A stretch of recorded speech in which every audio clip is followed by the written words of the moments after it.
readings this weekend. It's great to see you. So obviously I'm a psychic and a medium. I do readings, I tune into energy. I also have a sensory overload, so I hear, see, smell, feel, taste. I get the clear knowing, clear feeling, medical intuition. I do animal readings, so I do a combination of readings. So it was quite funny sitting there looking over at those mannequin children. I had to think to myself, are they spirit? Are they real? And then realised, no, don't don't overthink it. But that's sort of how I see the world. I just see things through the corner of my eyes, or whatever that is. That's how I see it. All right, the way I do readings, I either get the person or I get the area of where I'm going to. So I'll say it's this direction or this direction. It helps if you say yes or no, or maybe, or shake your head, shake your hand if you want. that really helps me in finding out the evidence and ensuring that I'm with you. Because like Linda suggested, we can have readings where the reading resonates with more than one person. And I've myself sat in an audience and either received a reading or someone near me has received a reading, but I've also resonated with that. So that's how spirit works. The first spirit I've got is a gentleman who is a grandfather figure, and I feel like he's connecting with his grandson. I actually feel like I'm connecting with you. He's a very practical man. Yes, to you. Are you happy for me to come to you? And obviously if you're not happy for me to come to you, then you can shake your head. I want to say he's not happy with everyone in the family, but he resonates well with you. He's very practical. You're very... The way you think, I feel, is very practical. You have a knowing of how things work and the mechanics of it, and you read up on it and research it. So although you may not sort of have made that item or whatever it is, you have an understanding. And he's saying that you get that from him. So he's acknowledging that. Well, we share the same name. Same name, I can't speak. Same name, beautiful, love that. He didn't tell me that, so thank you. But he's proud of you and acknowledges you like him, but he also wants to give you a kick up the backside. He wants you to take advantage of opportunities in front of you, because you can procrastinate it and making decisions sometimes when it's literally right in front of you. So he's wanting you to do that. Do you acknowledge that? And I do actually feel that you have a bit of mediumship yourself. So you've got an ability to communicate with him, to receive. I feel that you can hear him, and I feel that you can see him, and I also feel that you can smell him. Are you aware of that? Actually, yes. I've had some spiritual experiences in his home. Beautiful. In Italy. Beautiful. When I was there as a child, and also when I was there. Sorry, you just got to put the microwave. So you had some spiritual experiences in Italy when you were a child in his house. And also later when I was older, had an experience with spiritual beings there. Beautiful. Love that. In his home, well, not the second time, but the first time. Yes. Beautiful. I love that. He's acknowledging that. So he's not telling you anything that you don't already know, but and that's not related to the opportunities right in front of you. That's around work, financial security, that sort of thing. But around your spiritual side, he's acknowledging that you can have a more of an interactive discussion with him, because you're aware of, you just have a knowing that it's him. You either smelling, you hearing, you seeing, but he's acknowledging that you can take that a step further. You can have a conversation with him. So I've always thought that me and my grandfather on my father's side definitely had a connection. Beautiful. Love that. Yeah, and he's acknowledging that from spirit. That's great. Can you see him beside me?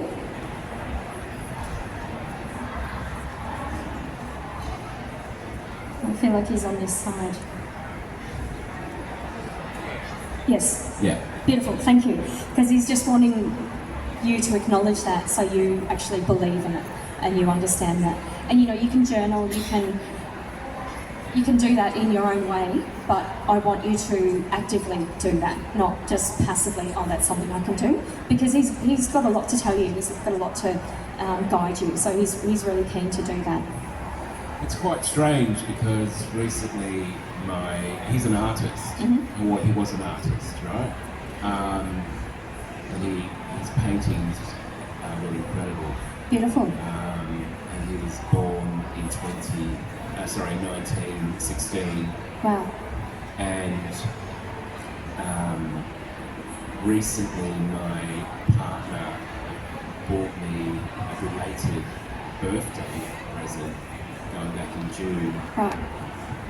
Pencils, drawings to get back into art. Beautiful. And I'm a creative writer, so I want to actually, I hear what you're saying. Yeah. I definitely want to incorporate the two.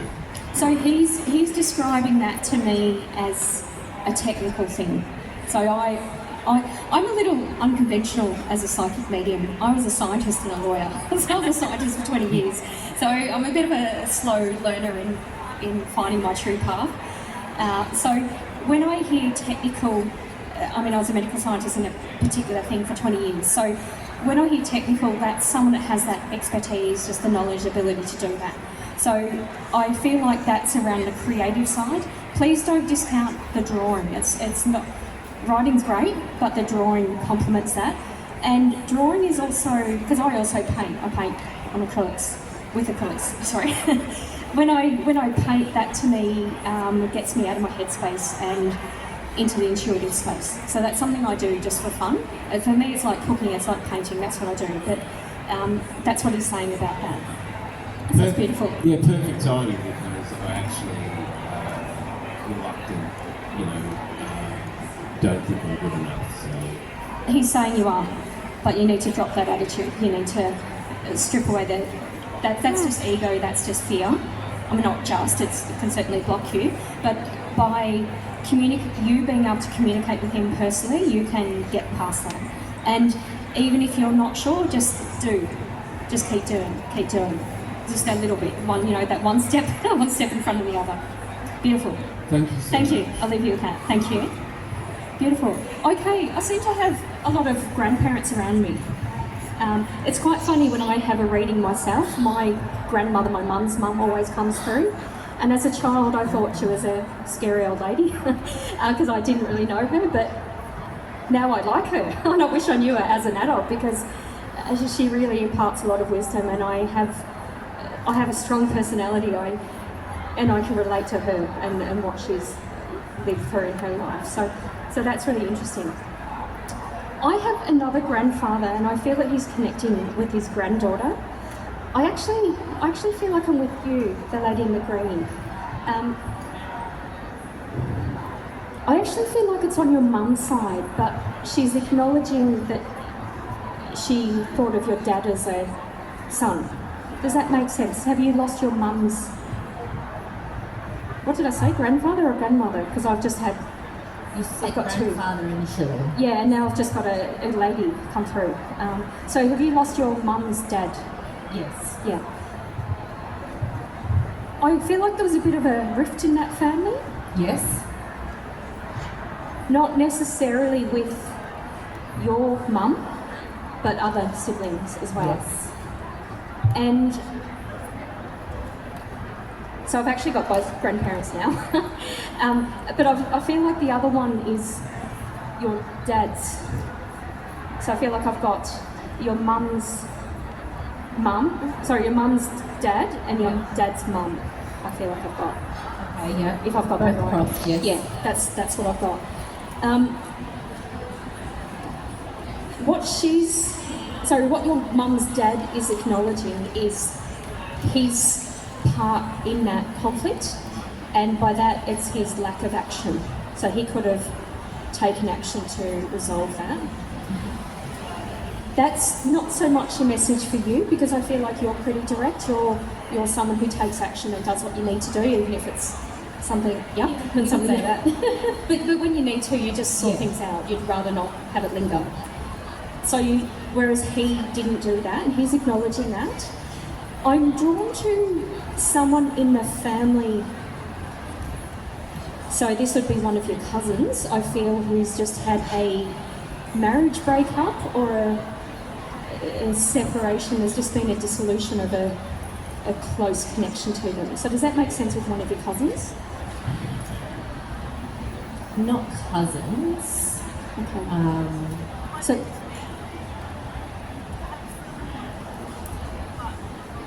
sorry, I didn't hear that. Do you know each other? No. Everything knows. Okay, so I might be with you. All right. I'll just finish your reading first, and then you can pass the mic. What I feel is the message for you is that there's someone that's taken that family conflict literally personally, that they've caused the conflict. And what the grandfather is saying is to discuss what just is happening now, and that they can release the burden. Right, okay. There's a few of them, I think. Okay. The one I'm drawn to is the one with the marriage breakup or the dissolution. That could be either lost a really close friend or had a falling out or something that affects your day-to-day, someone you talk to regularly. So it affects someone I talk to. So no, sorry, this is not for you. This is Right. for whoever is connected to that grandfather as well in the family. But it's not an auntie and uncle. It feels like it's at your So level. it's my uncle's gone through a recent divorce, but it's not at his level, so that would have been his son. I feel it's connected with the son, but I feel like that's a message to release that burden around the okay. family conflict. Yeah, okay. Does that make sense? Yeah, I don't know Yeah. much about that. But Okay. if you can, just make a phone call or send an email or something Yeah, like that. okay. I just feel like that's the main thing you're saying. Okay. He should have done more. Could have done better. But it's for you to pass that on as well, Okay. because he wants that energy to stop. He wants people to move on with their life. Yeah, there's a lot of issues with like my mum's brothers and sisters in that For sure. family. Yeah. But he's been passed over for a long time. Yeah, absolutely. But even and he's still doing a lot of healing in himself, although it's been a long time.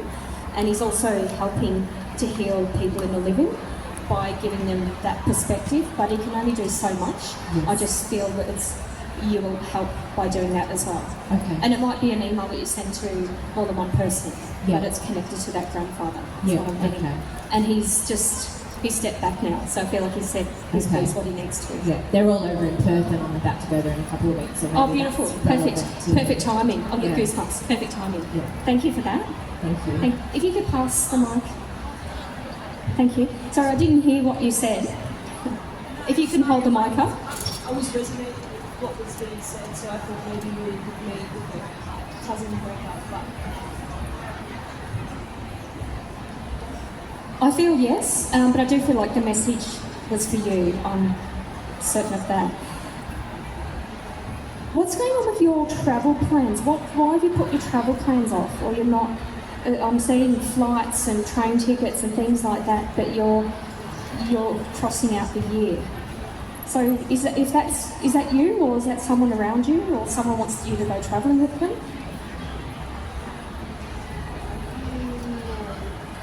Okay, I don't know what that is, but I want to say with that, just go.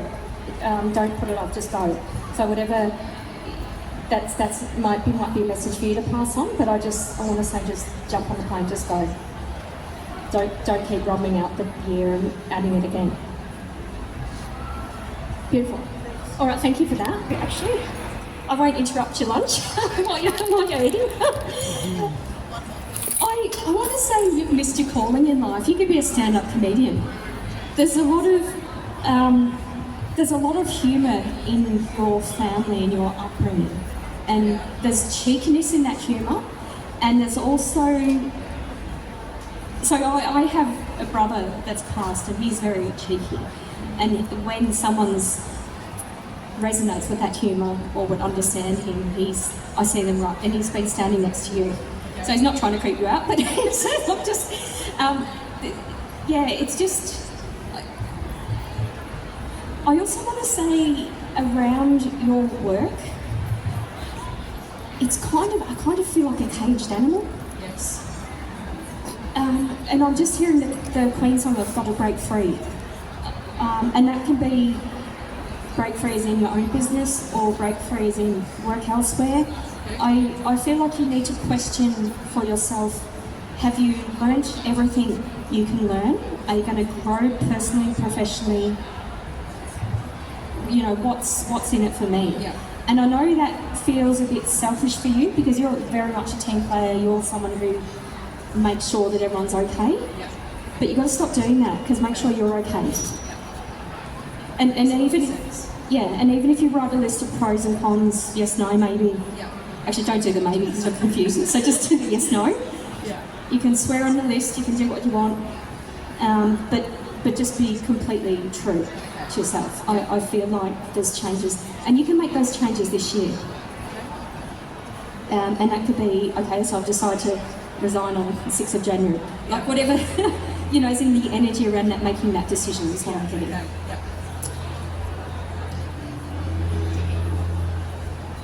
Have you considered, and this is not around your new work, new career, it's not going to be too different from what you do, but it can be as different as you want. So just have the balls to do that and go for it, is what I'm getting. Have you, and I don't feel this is my brother playing a joke on you or anything, but have you considered writing, and I know we've got a writer here, maybe you should talk, but have you considered writing plays or writing comedy or writing, you know, you watch a show and there's comedic writers, writing something like that or writing a play, whether you do it just without any train, like not have other people influence that, but write that now and then maybe get training of how to publish it. But is that something that interests you? The only thing I've ever thought about writing is kids' books. Kids' books, Yeah. okay. And that was many years ago. I want you to do that, but I don't want you to limit that because there's the comedy that's coming across. Yep. So, for example, a comedy about friendships, a comedy about relationships, you know, a comedy about bad drivers, something like that. Like there's something funny, and that might just even be a comic book or something that people will look at and think, and then at least people will discuss that. Oh, do I drive like that? Really? Oh, okay, maybe I should do something about that. It's kind of like a learning with the comedy. Because I know the way that your family is with each other, you'll make a joke and some people don't get the joke, but that's funny again, kind of thing. But there's something, use the comedy that you innately have to write your books and write other things.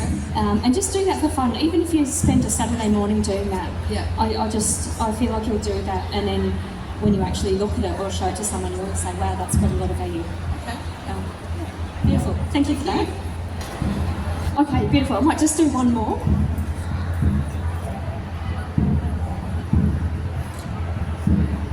I'm drawn to this lady. Hi. Sorry to point this lady. I feel like I have your mum in spirit. She could be very stern, but also very kind. Like really depends on who met her and what she had for breakfast and the planetary alignment and all the rest. what sort of reception you get from her. And there's just so much love and gratitude for you and your duty of care. There's a really thank you, and I know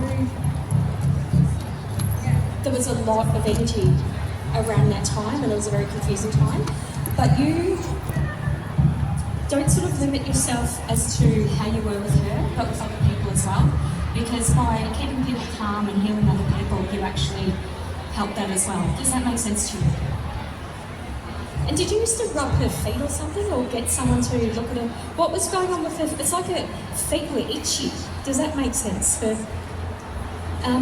And of all the things that were going on medically, that's what she's telling me, because that annoyed her the most. Do you want to give her the mum? Okay, so it has a name, but it was hot and cold and itchy. Yeah, that's what I'm.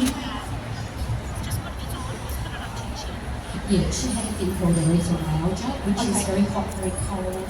My legs are cold, my feet are cold, so Okay. I do reflexology massage. Oh, wonderful, beautiful.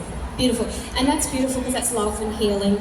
And I feel like when you touched her feet, they stopped being itchy. Yeah, and I didn't Which- believe this sort of stuff. Yeah. And she still has her reservations. She's Oh, yeah. laughing that I'm talking to you now, Yeah. but she's also giving me kind of a thumbs up. Yeah. But a very, not quite putting her thumb up, sort of partly up. She stopped me, she didn't want to do more things anymore. But it really helped, is what she's saying, and she Yes. really appreciated that. And it wasn't just attitude from her, it was from other people, and you really kept people calm. And you helped. You've got a very healing energy anyway. Do you actually read palms as well? Do you do palmistry, palm readings? I'm not interested in that. I just Okay. read stuff. I just know stuff. Your mum wants you to look at your palms and read your own palms. Oh, I do my own. Yeah. Oh, you do your own. I Okay. look at my palms. Okay, so if you do that for yourself and you appreciate what you're doing, why don't you do it for other people, or why do you feel that? Because I already share energy with other people, and whatever comes through my pass on. Okay, what she's saying is you could write a book about palm reading if you wanted. So it's just saying people would actually read it. It's probably connected to the reflexology, the knowledge and awareness of the feet and hands. Okay, all right, I'm not sure what that means, but she's saying okay. All right, beautiful. So lots of writing coming up. So please let me know what you've written. All right, thank you so much. So that concludes our platform presentations. So as you can see, we all work differently. What we're doing now is we're going to do a question and answer. So we're 3 psychic mediums. If you have any questions related to spirituality or anything that came up, please ask us. Hands up, put your hands up. So what this is about is not just us showing you our work and how we all work differently. This is about you interacting with us. Please don't ask about palm reading. I can't help you there. I can't help you there either. It's not actually a question for me, but a question for people in general. There's confusion between spirit and soul. Can you explain your own perspective on that so that we get a great understanding that resonates with them? Perfect. I believe they are separate, even though they're one. What I connect is to someone's soul. Your soul is eternal. But the spirit of someone that has had illnesses and all that sort of connection has been healed, and that's moved on. But our soul is eternal. When I connect to someone, I connect to their memories, connected to their loved one. So their loved one, their soul-to-soul connection is the connections that I get from that person. Does that make sense to you? Yeah, but the spirit of the person that has gone through their own trauma and everything like that has been healed. The spirit has moved on, but the soul is eternal, and it's what we connect to. I think Nina said it the best, really. And to just add a little bit more to that, there's also this side of reincarnation, of that soul coming back. So, you know, I don't know about the other ladies, but for myself, I've had a part of somebody's soul sitting in front of me that's also on the other side. Okay, so that does happen. Reincarnation, that soul does evolve, because that's what we're here to do, is evolve. Fascinating you've just asked that, because I've just written that chapter in my book. I agree with what you said. I believe that part of the soul comes into the next life and the soul contract of what they've agreed to do, whether it's a comfortable life, a challenging life, whatever they're setting out to go. The way, or the analogy I've written in my book is, imagine your soul as being you as a person going travelling overseas, completely foreign culture, food. Do you love it? Do you thrive? Do you want to learn? Or are you really stuck because you're not in your comfort zone? As in, some souls are resistant to growth and to change. So I see, I've written that as my analogy of what each part of the soul is. With reincarnation, I do believe in reincarnation. I don't believe it's as cruel as you say. The love of your life has died 20 years ago. I don't believe they're as unkind as saying, you know, when the partner dies, sorry mate, he's just reincarnated. I believe that, you know, your soul is there. It's just a part of that is reincarnated, but you still recognise that soul.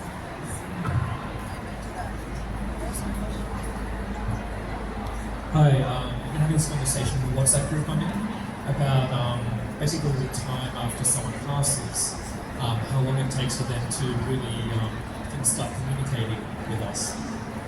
I know some people have said it's like about a month. Yeah.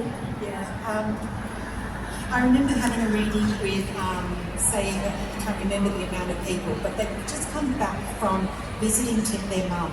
And as they walked in the door, mum was with them. And I just said they all sat around because they booked in for a reading prior to.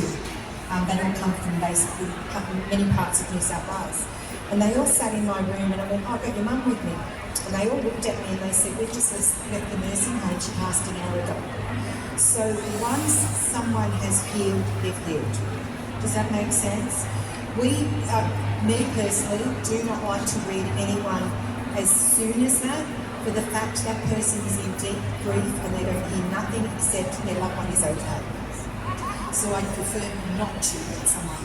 And that's my personal belief, because I feel this person needs to grieve and they need to go through the process. But when someone passes, they pass.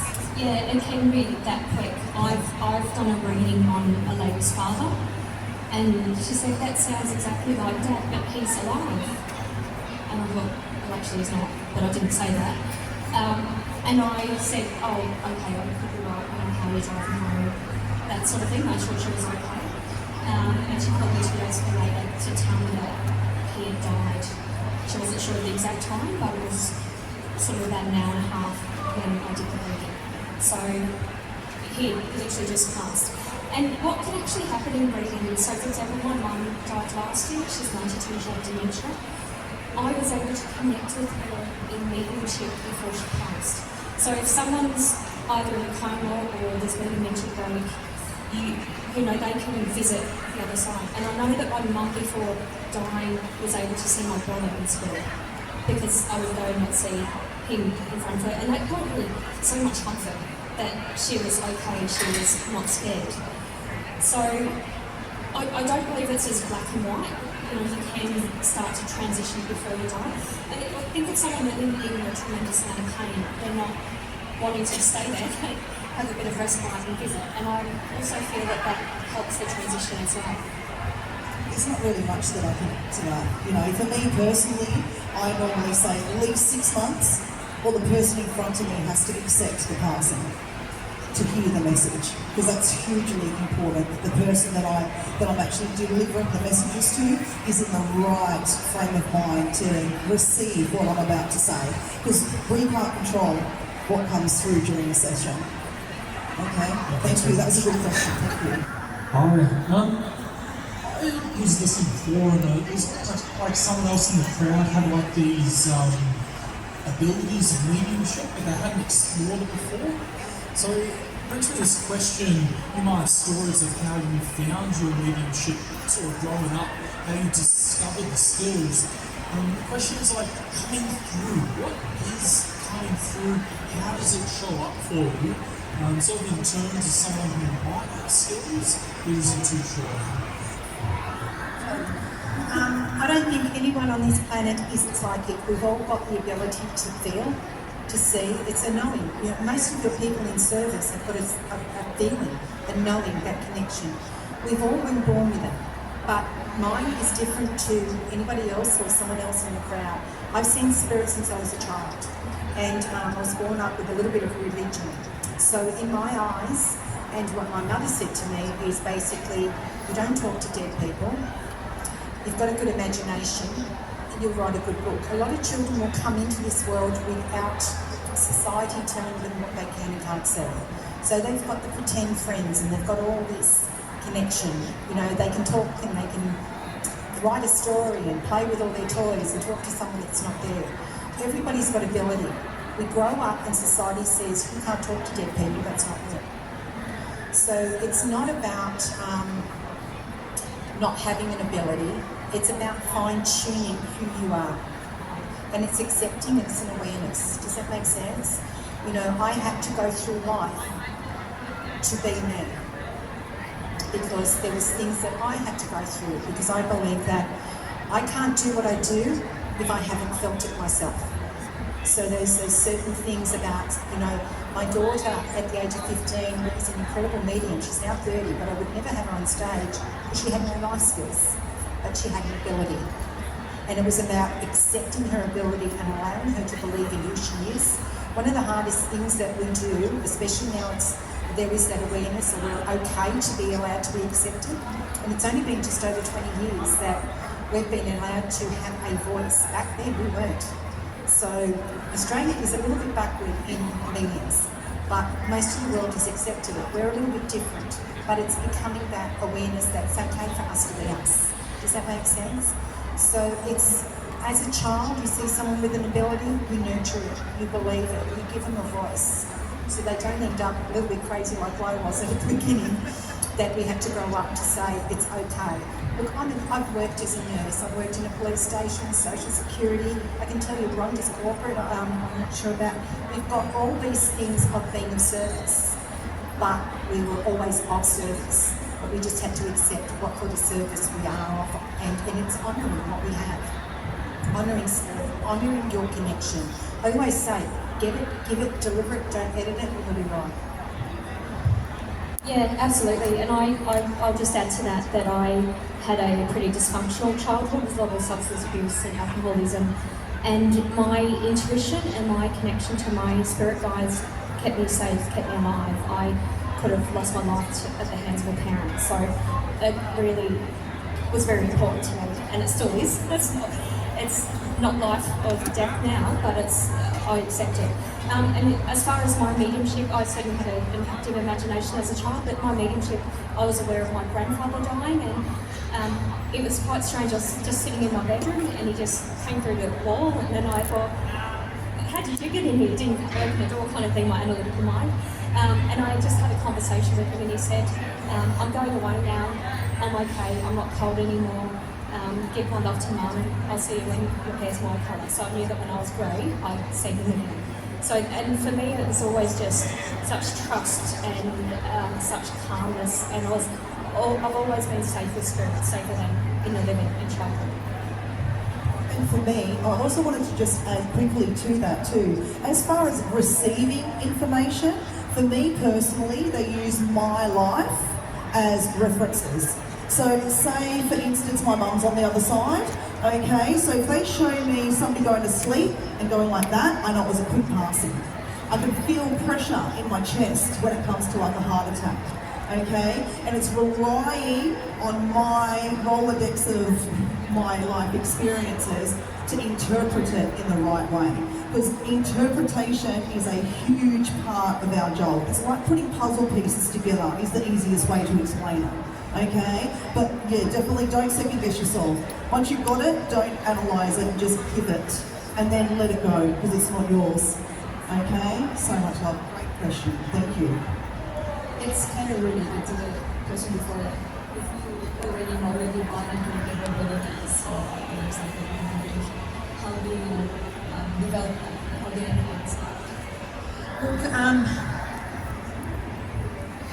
I've been teaching for a long time, as I said, and I've sort of taken my thing. But through all the travels and all the teaching I know is who taught me to be me? Spirit. A teacher fine-tunes you into who you already are. They cannot make you who you are. But sitting in circle in meditation, as we sit with like-minded people, to give you the confidence to be who you are and believe in what you see is a big key. No teacher can teach you. They can fine-tune you. Does that make sense, darling? Because you already have it. Really well said, because that is 100% right. We can only give you the tools to connect to spirit. We can't actually do the work. I say that to my students all the time. There's no, like, I give my students homework, and literally, if they come back to the next workshop and they haven't done their homework, they get in trouble because they're the ones that are going to do the work. Does that make sense? Yeah, I'm the same. I give my students homework. For me, read as much as you can, and with each book, if you have a book that says a blue butterfly always means this and can only mean this, that's crap. You've got to journal and keep your own record of the signs and synchronicities and what they mean to you. It's very specific to you. What a parrot is to me might mean something very different from me. to leave your around it. So it's got to mean something to you. So certainly journaling is very good. Don't be too analytical when you journal, just use it for notes, but then look at that, every couple of months or something and look at how far you've come. Certainly develop a good connection with your spirit guides, interact with them. There's meditations and tools you can do where you exchange energy, anything you're struggling with, you ask for help. You can ask for, say, if you're going to help me with this, give me a smell of lemon, give me a taste of garlic. Be careful not to give yourself a smell or a taste that you don't like, because they'll give you exactly what you asked for. But really keep that very personal and just grow on your own. Don't compare yourself to others. Don't pay a lot of money to do. Don't pay thousands of dollars. And and you should have. If you want different teachers, try different teachers. Don't be fixed on one. I had a teacher who the main thing she told me was confidence, and I've been doing this for a very long time. But even 20 years ago, I never would have thought I'd leave for other careers and do this. So you've got to have the confidence and the trust to do that.